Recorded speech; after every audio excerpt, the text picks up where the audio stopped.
ఏపీలో కూటమి పార్టీలకు మహిళలకు ఉచితంగా బస్సు సౌకర్యం కల్పిస్తామని హామీ ఇచ్చారు.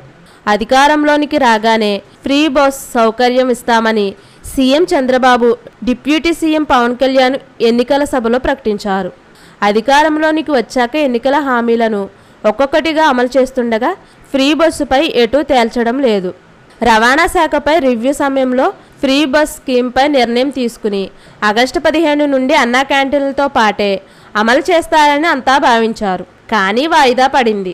తెలంగాణ, కర్ణాటక రాష్ట్రంలో అమల్లో ఉన్న ఈ పథకాన్ని ఏపీ రవాణా శాఖ అధికారులు ఇప్పటికే స్టడీ చేసి ప్రభుత్వానికి నివేదిక ఇచ్చారు. అయితే ఈ ఆలస్యానికి కారణం బస్సుల సంఖ్యేనని తెలుస్తుంది. ఫ్రీ బస్ అమలైతే మహిళల సంఖ్య బాగా పెరుగుతుంది. అందుకు తగినట్లుగా ప్రభుత్వం వద్ద బస్సులు లేవు. ఇప్పుడున్న 10,000 బస్సుల్లో దాదాపు 2,000 అద్దె బస్సులు. మిగిలిన 8,000 బస్సులలో చాలా వరకు కాలం చెల్లినవే.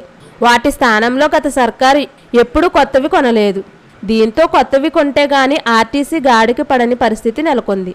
పైగా గత సర్కారు నుండి చెల్లించవలసిన బకాయిలు పెరిగిపోతున్నాయి. ఫ్రీ బస్ పథకం పెట్టి సరైన బస్సులు లేకపోతే పథకం ఇచ్చినా దానికన్నా ఎక్కువ బద్నం అవుతుంది.